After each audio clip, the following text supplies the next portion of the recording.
Eh bien bonjour à tous, on se retrouve aujourd'hui pour une vidéo absolument pas originale parce qu'on va analyser Microsoft. Alors pourquoi cette analyse? Tout simplement parce que c'est une société que j'ai en portefeuille et que je prévois de vous dévoiler un petit peu les positions que j'ai en mon portefeuille.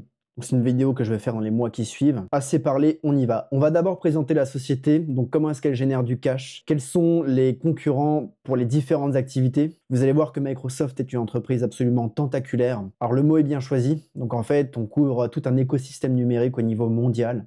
On va faire une revue complète des fondamentaux chiffrés, on va faire un balayage rapide du rapport annuel et une revue des risques pour l'entreprise et pour l'investisseur, et on fera une interprétation du contexte économique dans lequel la société évolue. Et je vous détaillerai également à la toute fin de cette vidéo ma position sur le titre.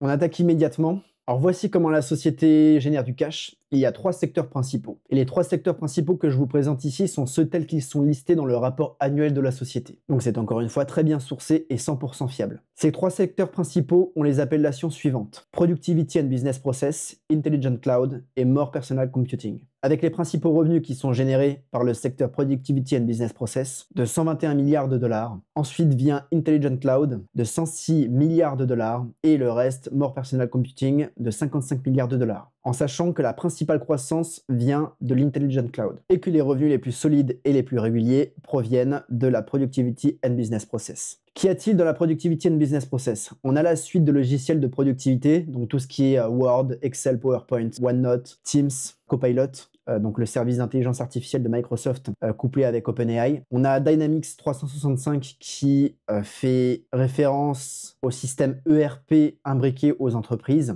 Et on a LinkedIn. Qu'avons-nous ensuite dans Intelligent Cloud? On a Microsoft Azure, donc qui est tout simplement la solution cloud de stockage et de puissance de calcul de Microsoft. On a GitHub, on va avoir SQL Server et on va avoir aussi Nuance.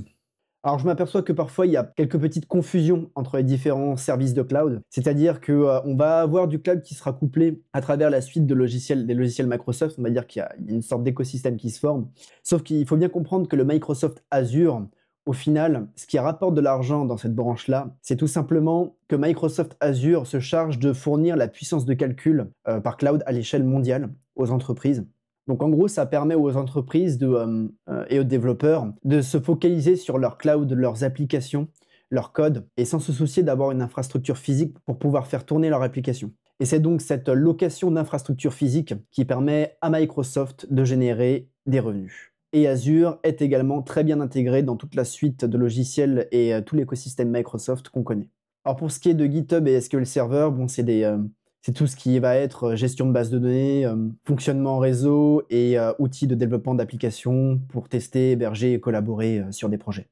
On va avoir Nuance, qui n'est pas forcément connue du grand public. Donc qu'est-ce que c'est que Nuance ou Nuance Healthcare? C'est une solution d'intelligence conversationnelle.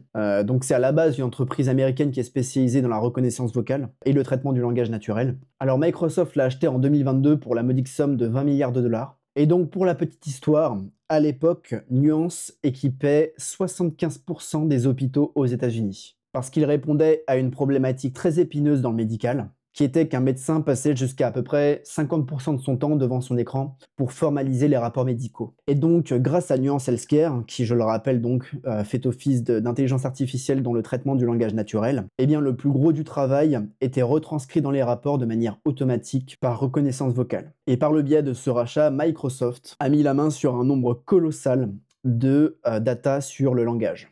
Et donc, les revenus de ce secteur de revenus de Microsoft proviennent principalement de la consommation des services cloud, de calcul, de stockage. Et donc, pour ce qui est de la dernière branche de revenus de Microsoft, donc le More Personal Computing, on va avoir les licences de système d'exploitation Windows, on va avoir la section gaming de Xbox, on va avoir les revenus publicitaires à travers Bing et Microsoft Edge, leur navigateur, et Bing, leur moteur de recherche. Et on va avoir tout ce qui sera hardware et intégration avec les systèmes, même si en soi, la source de revenus vis-à-vis de ce point de vue-là est quand même très très modérée. Nous allons maintenant passer à la revue des concurrents et vous allez voir qu'il y en a une palanquée pas possible.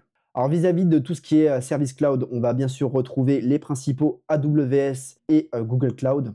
Alors là, je vais dire ça de mémoire, mais normalement, c'est à peu près bon si je ne me trompe pas. Vous allez avoir AWS qui regroupe 30% du marché cloud, Microsoft Azure 20% et de mémoire Google Cloud aux environs de 10%. Et bien en dessous de ça, vous allez avoir tout ce qui est de mémoire Oracle. Et il me semble que IBM fait aussi du cloud. Mais vraiment, les trois principales grosses briques, c'est Amazon, Google et Microsoft. On va maintenant passer aux concurrents associés à la branche Productivity and Business Process, donc qui regroupe LinkedIn, qui regroupe les systèmes ERP et la suite de productivité, de logiciels de productivité de Microsoft. Et donc, dans ces principaux concurrents, on va retrouver SAP, on va retrouver Google Workspace, Salesforce et Slack. Donc, ce sont probablement des noms qui vous parlent. Si de votre côté, vous êtes employé dans une grosse entreprise, tout simplement parce que ces grosses entreprises font très souvent appel à ces autres grosses entreprises qui ont l'habitude de gérer des ERP qui servent à, on va dire, gouverner l'entreprise et à la gérer de manière plus ou moins administrative. Maintenant, vis-à-vis des concurrents associés à sa dernière petite branche, la More Personal Computing, on va avoir Sony pour tout ce qui est le gaming, on va avoir Apple pour ce qui est le hardware et l'intégration hardware et système d'exploitation. Très clairement, Apple n'est vraiment pas l'un des plus gros concurrents de Microsoft. Apple concurrence Microsoft sur une toute petite branche qui n'est pour moi très clairement pas la branche porteuse de Microsoft. Et on va avoir Google qui concurrence Microsoft vis-à-vis du moteur de recherche et du navigateur. Nous allons maintenant passer à l'analyse des fondamentaux chiffrés. Alors Microsoft, qu'on ne présente plus, a une capitalisation boursière qui avoisine les 3 845 milliards, donc elle est dans les top 3 des plus grosses entreprises du monde. Aujourd'hui, l'entreprise s'échange à un PER qui est relativement quand même élevé par rapport à son historique de prix, qui est au voisinage de entre 38 et 40. Son bénéfice par action croît de 445% sur 10 ans, qui revient à une croissance annualisée du bénéfice par action de 18,5% par an. Le chiffre d'affaires de Microsoft croît de 220% sur 10 ans, ce qui donne une croissance moyenne annualisée de 12% par an. Ce qui est, on ne va pas se mentir, franchement bon pour une entreprise de cette taille-là. Surtout que les tendances de croissance, il me semble, sont, on va dire, revues à la hausse dernièrement, sur les dernières années. Donc c'est significatif. On est ici sur une très belle performance vis-à-vis de la... Surtout quand on met en relation la taille de l'entreprise. Une entreprise de cette taille-là qui croît encore autant, c'est franchement exceptionnel.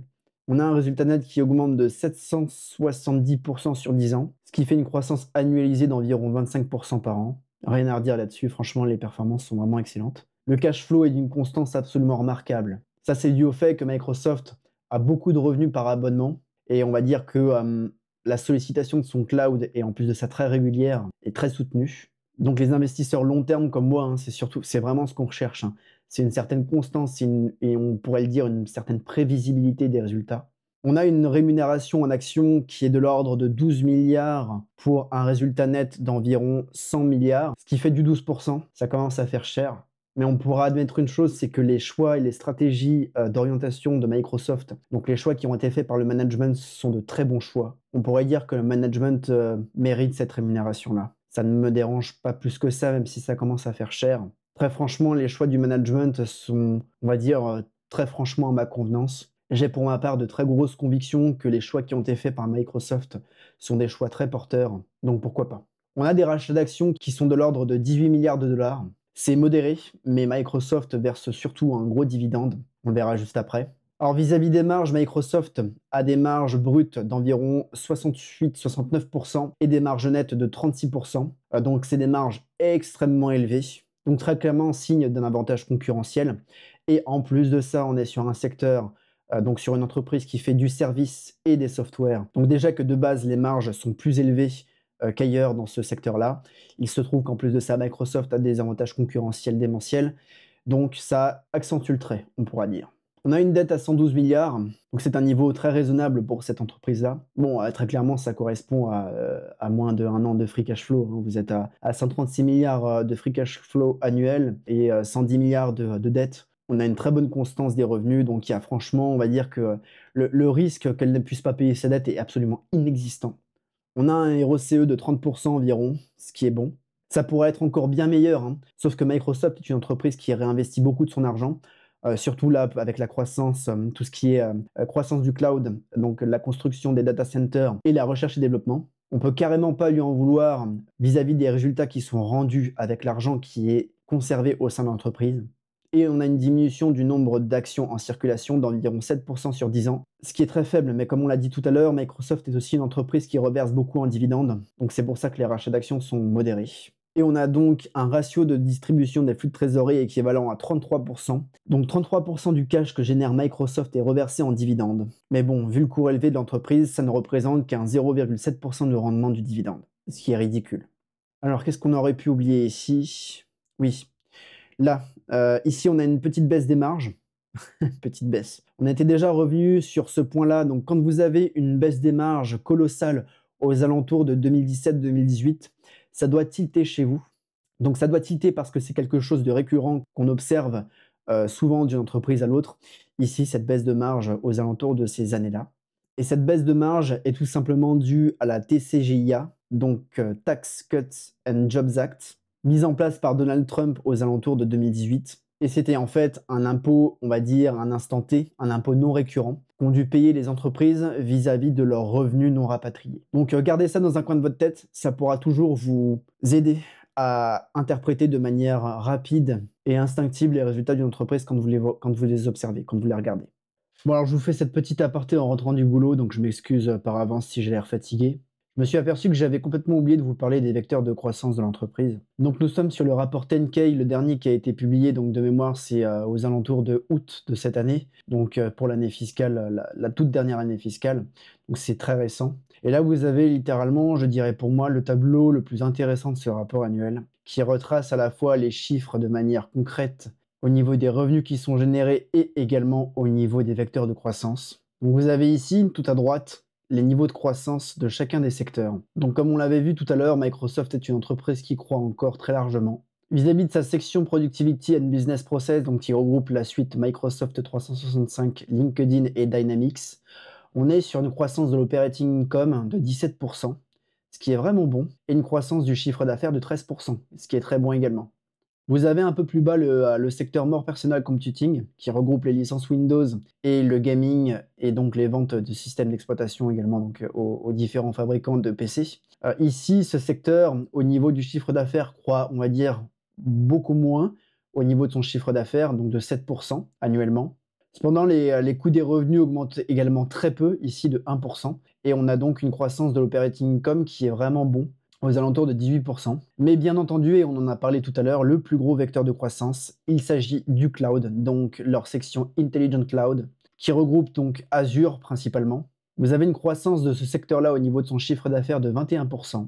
Et une croissance de l'operating income de 18%. Alors 18% seulement parce que les coûts des revenus, toute proportion gardée, grimpent plus vite que la croissance du chiffre d'affaires. Cela peut s'expliquer, je pense, par le fait que les infrastructures cloud sont très fortement demandées, pas que par Microsoft, mais également par les grosses multinationales, donc AWS et Google, et entre autres, d'autres acteurs également. Et donc, cette forte demande, on va dire, réduit drastiquement les marges de négociation, tout simplement parce que si le prix ne convient pas, eh bien, il y en a d'autres qui font la queue pour les avoir, ces infrastructures cloud. Et donc, elles coûtent cher, et Microsoft les achète à prix fort. Et si vous n'êtes pas communiste et que vous savez compter sur vos 10 doigts, vous savez que le prix augmente en fonction de la demande, entre autres. Pour que vous vous rendiez compte, là, et on va un petit peu dans le détail. Donc la section Azure, donc de la branche Intelligent Cloud, augmente de 34% sur un an. Vous l'avez ici. Sur ce, je rends l'antenne et je vous laisse avec mon moi du passé. Nous allons maintenant passer en revue les avantages concurrentiels de Microsoft. Il y en a un certain nombre. Alors le premier, le partenariat avec OpenAI. Tout le monde sait que Microsoft est en partenariat avec OpenAI, mais rares sont ceux qui connaissent réellement les termes du contrat. Donc dans le rapport annuel de 2024, on peut y lire Azure powers all of OpenAI workloads. Et cette phrase-là veut tout simplement dire que quand OpenAI envoie des requêtes pour faire travailler son intelligence artificielle ou pour travailler d'une manière générale, ça se fait toujours via les serveurs de Azure. Donc c'est-à-dire que OpenAI, dans la première version du contrat qui a été passé avec Microsoft, OpenAI devait exclusivement souscrire aux services de calcul proposés par Azure de Microsoft. Donc c'est un partenariat de longue date quand même, hein, de longue date, tout est relatif, mais Microsoft a commencé à investir dans OpenAI en 2019. Là, autant vous dire que l'intelligence artificielle à cette époque-là, personne n'en parlait. Moi, j'ai commencé à m'y intéresser, on va dire, aux alentours de 2022, et je peux vous dire que ChatGPT, personne ne connaissait ça. Et donc bref, pour en revenir à nos moutons, cela donne à Microsoft un quasi-monopole d'hébergement des requêtes de modèle GPT, et ça lui donne donc une part de marché considérable. Alors très récemment, les termes du contrat ont un petit peu été revus, et pour une raison que je vais expliquer. Maintenant, OpenAI n'est plus forcé de se tourner vers Microsoft pour contracter de la puissance de calcul. Donc le contrat a été revu, Et voici ce qu'il dit. Très clairement, quand OpenAI a besoin de puissance de calcul, elle va proposer un contrat à Microsoft. Microsoft va revoir ce contrat et s'il se sent de répondre à cette demande, alors à ce moment-là, Microsoft fournira la puissance de calcul à OpenAI. Cependant, si Microsoft refuse ce contrat, ce n'est seulement qu'à ce moment-là que OpenAI pourra se tourner vers les solutions cloud que propose AWS ou Google. Ce qui ne donne plus au final un monopole absolu à Microsoft. Alors pourquoi est-ce que ça a été signé? Il y a une raison essentielle, c'est que Microsoft, avec la hausse de la demande colossale vis-à-vis de la puissance de calcul, OpenAI et Microsoft ont tous deux conclu qu'il y avait un potentiel risque que Microsoft puisse ne pas répondre à la forte hausse de la demande. Et il y a une petite révision des clauses du contrat pour permettre à OpenAI de se tourner vers un autre acteur qui pourrait répondre à ces demandes si Microsoft n'est plus en mesure de répondre à sa demande. Cependant, Microsoft se garde quand même, bien entendu, une grosse partie du gâteau avec son droit de premier refus. Au-delà de ça, j'en ai pas parlé, mais bien sûr, OpenAI fournit également le modèle GPT pour pouvoir l'intégrer directement à Copilot de Microsoft. Je ne rentre pas plus dans les détails ici. Avantage concurrentiel suivant, Microsoft, on va dire, emploie deux économies d'échelle. Alors ces deux économies d'échelle-là sont également, on va dire, exploitables par Amazon et par Google, mais ce sont des avantages concurrentiels qui, on va dire, font barrage aux nouveaux petits intervenants qui souhaiteraient se mettre au cloud. Et ces deux économies d'échelle sont les suivantes. Tout d'abord, la demande massive en puissance de calcul et en stockage. Donc pour ce qui sont des data centers, on va avoir une construction de masse et une commande de gros, ce qui permet à Microsoft de pouvoir réduire les coûts en quantité et donc de marger plus efficacement sur la suite quand Microsoft propose ses services aux différentes entreprises et aux particuliers. Seconde économie d'échelle, Microsoft, on va dire, exploite à environ 80% ses data centers. Donc je donne une estimation, là on va dire que c'est plus sur une fourchette haute. Ces data centers sont très fortement exploités, ce qui lui permet de les rentabiliser de manière exceptionnelle. Et ceci est rendu possible de la manière suivante. Donc Microsoft contractualise avec des entreprises qui sont réparties à travers le monde. Et quand il fait jour sur une des faces du globe, à ce moment-là, vous allez avoir un pic d'activité, un pic de sollicitation des data centers. Arrivé au soir, l'activité va chuter, mais va commencer à s'initier sur une autre surface du globe, et ça va faire un petit peu, entre guillemets, une sorte de rotation des services et de sollicitation du data center. Ce qui n'est pas rendu possible si une petite entreprise contractualise avec de petits serveurs sur un même continent, localisé sur une seule face du globe. Et donc ce fort taux d'utilisation des data centers de la puissance de calcul permet à Microsoft de les rentabiliser très fortement et donc de dégager des marges plus importantes. Avantage concurrentiel suivant est d'ailleurs très bien connu, on va l'aborder mais très rapidement parce que vous le connaissez, c'est tout ce qui sont les switching costs élevés, donc vis-à-vis de la suite logicielle. Donc quand une entreprise utilise la suite de logiciels de productivité de Microsoft, Word, Excel, PowerPoint, OneNote, etc., Outlook et tout ce que vous voulez, leur utilisation va entraîner la génération de fichiers qui auront parfois des problèmes de compatibilité si toutefois l'entreprise qui les utilise souhaite passer à un autre fournisseur de logiciels. Et en plus de ça, il y aura un coût de formation parce que les utilisateurs de ces logiciels-là sont habitués à utiliser cette suite-là. Et donc s'en suivront potentiellement des baisses de performance si jamais il y a un changement. Enfin bref, tout ça vous le connaissez, je ne rentre pas dans le détail, c'est du bon sens et vous le comprenez, je pense, très facilement. Qui plus est, et ça c'est une note que je me suis faite à moi-même, d'après moi ce switching cost va encore augmenter dans la mesure où les synergies supplémentaires seront rajoutées avec le cloud et l'IA. Et pour moi, nous sommes au début d'un progrès et du potentiel de synergie avec ces infrastructures, avec l'infrastructure de Microsoft et son écosystème. On passe au mode suivant, donc le mode historique de Microsoft et ses partenariats qu'elle a avec ce qu'elle appelle ses OEM, donc les fournisseurs de hardware qui font appel à Microsoft pour mettre un système d'exploitation sur les machines. Donc on va dire qu'aujourd'hui, quand une entreprise privée souhaite se procurer des machines pour pouvoir faire fonctionner son activité, il y a 80%, et si c'est pas plus, de chances que sur ces machines-là, il y ait le système d'exploitation Microsoft. Et donc ce système d'exploitation par défaut sur les PC permet à Microsoft d'introduire ses différents produits, donc sa suite logicielle, son navigateur, donc Microsoft Edge, et j'en passe. Et ça permet aussi d'inciter les utilisateurs à s'orienter vers des produits Microsoft pour pouvoir avoir une meilleure synergie d'utilisation avec le système d'exploitation. Autre avantage concurrentiel, et c'est le dernier que j'ai pu repérer, donc celui-ci, on va dire, est peut-être à prendre avec des pincettes, dans le sens où moi, je ne pourrais pas me prononcer sur la véracité des propos que je vais vous avancer ici, parce que je ne suis pas témoin de la chose. Je ne suis pas, on va dire, utilisateur premier de Microsoft Azure. Enfin, on va dire si, plus ou moins, parce que Microsoft Azure est imbriqué dans bon nombre d'entreprises privées. Mais d'après ce que j'ai entendu dire, le cloud de Microsoft serait un leader dans le cloud hybride. Donc qu'est-ce que c'est que le cloud hybride? C'est le fait de pouvoir plus ou moins fusionner des serveurs internes à une entreprise privée sur lequel elle viendrait stocker des données plus ou moins sensibles qu'elle ne voudra pas externaliser vers les serveurs de Microsoft situés et géolocalisés aux États-Unis, et donc combiner ces serveurs internes avec les serveurs externes pour la gestion des données moins sensibles dans les serveurs localisés aux États-Unis, et donc solliciter à la fois du stockage en interne et de la puissance de calcul en externe, et tout ça dans une gestion cohérente avec des règles de sécurité redondantes à travers les serveurs et la gestion des serveurs, pour au final avoir un écosystème cohérent. On passe maintenant à la revue des risques pour l'entreprise et pour l'investisseur. La quasi-totalité des risques que je vais vous présenter ici sont des risques qui sont cités dans le rapport annuel de l'entreprise. Alors pour moi, celui-ci est le risque le plus important. C'est-à-dire que Microsoft se confronte de plus en plus aux risques associés à la cybersécurité.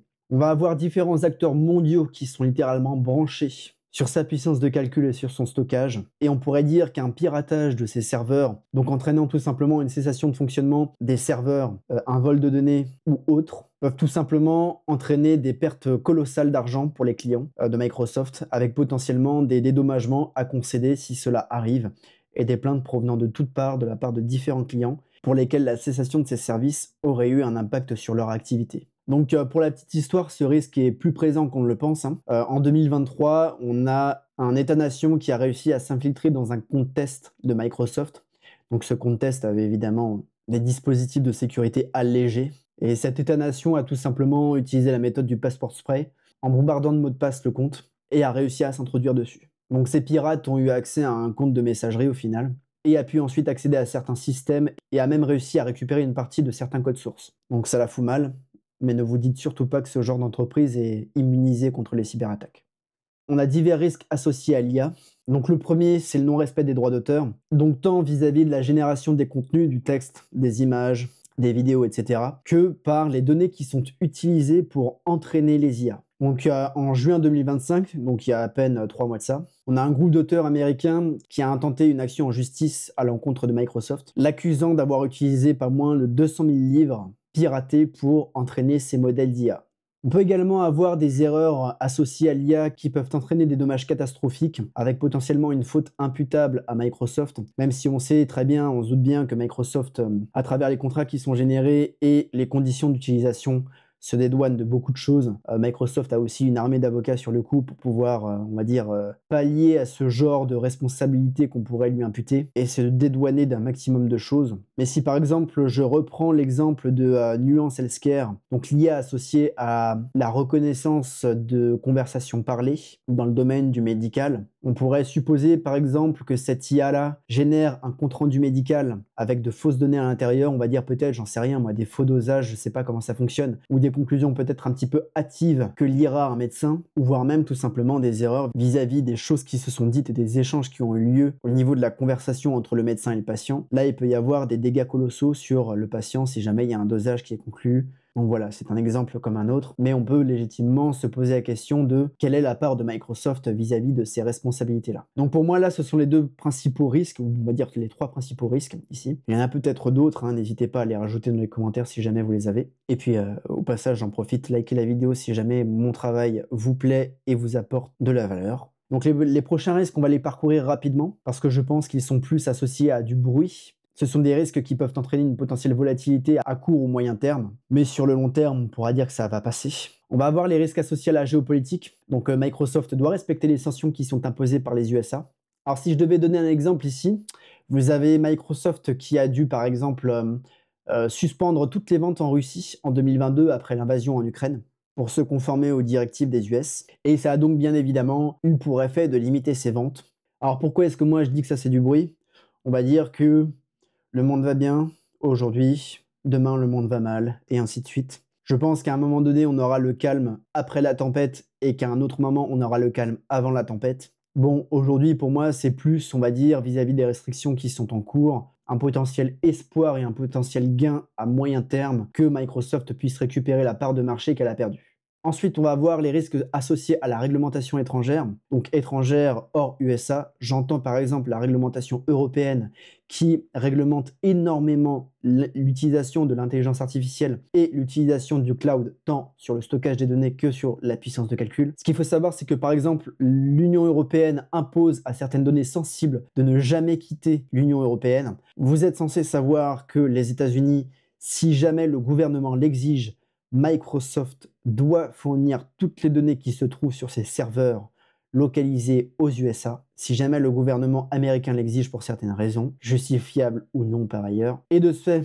le risque pour Microsoft ici, c'est que Microsoft se doit de se disperser sur ses chantiers et de construire des serveurs dans pas mal de pays à travers le monde, ce qui freine ses économies d'échelle. Et donc on aura une dispersion de la gestion de la maintenance parce qu'il faudra la faire aux États-Unis, il faudra la faire en France, sur les serveurs français, sur les serveurs allemands, etc.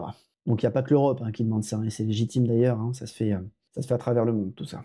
On a ensuite tout ce qui est antitrust. Donc les méfiances antitrust qui sont là, on va dire, pour freiner les monopoles, on va dire, trop agressifs qu'on pourra avoir sur les grosses entreprises comme Microsoft par exemple. On a eu ce cas-là, pour vous donner un exemple, vis-à-vis de l'acquisition d'Activision Blizzard, donc qui est la plus grosse acquisition de Microsoft historiquement. Microsoft a racheté Activision Blizzard pour 69 milliards de dollars. Donc initialement, ce rachat avait été annoncé en janvier 2022 et les autorités craignaient que ce rachat permette à Microsoft de verrouiller le marché du jeu vidéo en ajoutant potentiellement des licences comme Call of Duty par exemple, Overwatch, Diablo et d'autres comme des licences exclusives à leur plateforme de jeux vidéo, donc sur Xbox. Et vous rajoutez tout cela avec l'avance que Microsoft a vis-à-vis du cloud et de ce que ça pourrait entraîner potentiellement sur le cloud gaming. Si vous cumulez tout ça, ça peut donner à Microsoft un avantage considérable et un monopole qui pourrait lui permettre d'abuser de sa position dominante. Et vous n'êtes pas sans savoir que lorsqu'une entreprise abuse de sa position dominante, la première personne lésée, c'est le consommateur. Parce que quand il n'y a plus de concurrence, il y a des freins à l'innovation, des hausses de prix démentielles. Donc vis-à-vis de cette acquisition-là, Microsoft a dû quand même faire quelques petites concessions, mais sur le long terme, je pense qu'ils s'en sortent plutôt bien. Et on va avoir, donc là ici c'est un risque beaucoup plus récent, on va avoir un risque associé à la régulation de l'exportation des terres rares depuis la Chine. Donc ça n'impacte pas directement Microsoft, mais ça impacte, on peut dire, la chaîne d'approvisionnement, par exemple sur la construction des serveurs, les fournisseurs de cartes graphiques, et j'en passe. À voir à quel point ça impactera Microsoft. Mais je pense qu'encore une fois, c'est du bruit tout simplement parce que il se trouve que les États-Unis peuvent, ou même d'ailleurs le monde entier peut, relancer l'exploitation de certaines mines pour pouvoir y extraire certaines terres rares et on va dire enlever plus ou moins le monopole qu'a la Chine actuellement. Parce qu'il faut savoir que les États-Unis ont des exploitations de terres rares qui ont été stoppées par le passé sur leur territoire. Donc ils ont décidé par le passé de donner, on va dire, de laisser tout ce marché-là à la Chine parce que ça les arrangeait bien et ils peuvent relancer cette activité. Alors je vais maintenant conclure sur Microsoft. Pour ma part, je vois Microsoft comme une entreprise absolument incontournable, donc qui propose des outils de productivité exceptionnels, j'ai presque envie de dire aujourd'hui indispensables. Elle a su s'immiscer dans presque toutes les entreprises du monde, soit par des outils de bureautique, soit par son cloud, ses systèmes d'exploitation, etc. Je vois pour ma part, et là ça me regarde, c'est mon point de vue, un potentiel énorme associé à l'IA, comme beaucoup de personnes aujourd'hui. Alors si je devais faire une petite aparté, en fait moi je vous avais dit que ChatGPT, je m'y suis intéressé en 2022 par là, donc à l'époque personne n'en parlait. J'ai cherché à investir une toute petite somme parce que je me doutais bien que l'entreprise à l'époque n'était absolument pas rentable. Je voulais simplement mettre 500 balles dessus. Malheureusement, j'ai vu que l'entreprise n'était pas cotée et que pour obtenir des parts de cette société, c'était, on va dire, beaucoup plus compliqué. Et ce n'est qu'ultérieurement que j'ai appris que Microsoft investissait massivement dans la société qui détenait ChatGPT, donc OpenAI. Et très clairement, Microsoft, ça m'a plu d'investir dans cette boîte quand j'ai su que ses convictions convergeaient avec les miennes à l'époque, alors que le mot intelligence artificielle n'était dans la bouche de personne. Donc de ce fait, vis-à-vis de la politique d'investissement et des convictions de cette entreprise, on va dire que je suis plutôt en phase avec elle. Et donc pour moi, pour apporter un maximum de valeur, une IA doit pouvoir avoir accès à un maximum de données pour pouvoir les analyser, pour pouvoir les résumer, pour pouvoir les exploiter, les modifier, les interpréter. Et moi, j'ai personnellement la conviction que Microsoft, avec son omniprésence dans les business privés, est l'entreprise la mieux positionnée pour pouvoir répondre à ses besoins. Donc tout simplement parce que Microsoft, avec ses serveurs, avec ses ERP, avec ses logiciels de productivité, regroupe énormément de données et coupler tous ces services-là avec une intelligence artificielle, pour moi, c'est quelque chose qui a un potentiel extrêmement fort, d'autant plus que pour l'intégration de systèmes de cybersécurité, la chose est rendue beaucoup plus facile parce que tout est tenu par une seule entreprise et donc, on va dire une seule politique et moi, je vois en tout ça des synergies qui sont très prometteuses. Donc moi, je vois Microsoft à la fois comme une entreprise défensive, de par sa taille, de par la qualité de ses revenus, de par sa constance, et aussi une entreprise offensive, parce qu'elle réinvestit massivement en R&D et que ses choix en R&D sont, je trouve, pour ma part, très judicieux. Quand on sait que Microsoft a d'abord généré de revenus avec ses systèmes d'exploitation, puis ensuite a pris le pas sur sa suite de logiciels de productivité, ensuite sont venus les investissements vis-à-vis du cloud, puis de l'intelligence artificielle. Pour moi, Microsoft, mais j'y trouve à travers cette entreprise une certaine perspicacité sur les projets porteurs, et ça me plaît, on va dire, beaucoup. Bon, je ne me suis pas aperçu que je parlais sur la dernière slide, donc vous avez ma position sur les titres ici. Donc j'ai initialement une position sur le titre qui a avoisiné peut-être, j'en sais rien, combien? 3, 6, 7, 8, 9, 10, peut-être 11 000 $ par là. Donc moi aujourd'hui, ma position actuelle est à 24 000 $ et j'ai une plus-value latente d'à peu près 10 900 $. J'ai eu un prix moyen à l'achat d'environ 287 $. Aujourd'hui, pour moi, l'entreprise est surévaluée. Et si jamais vous voulez vous positionner sur Microsoft, vous pouvez commencer à vous intéresser à l'achat à partir de 350 $. Donc on a atteint les cours il n'y a pas si longtemps que ça, aux alentours de début 2025. Et puis très clairement, ça commence à devenir intéressant aux alentours des 300 $. Bon, pour ma part, j'ai commencé à acheter l'action aux alentours de 2023. Bon, j'ai commencé mes achats alors que l'action coûtait 228 $. Et puis j'ai fait aussi quand même pas mal d'achats que je qualifierais aujourd'hui de presque surévalués, donc aux alentours de 334 $ pour l'époque. Et j'avais d'ores et déjà de fortes convictions sur le titre, parce que comme je vous l'ai dit, ses choix d'investissement et ses directions qui lui ont été donnés par le management me confortaient grandement. Donc au-delà des fondamentaux très solides, il y avait aussi des perspectives qui m'intéressaient beaucoup. Donc voilà, j'espère que cette vidéo vous a plu, et puis je vous invite à laisser un like si jamais je vous ai apporté un petit peu de valeur, et puis je vous dis à la prochaine pour une nouvelle vidéo. Salut!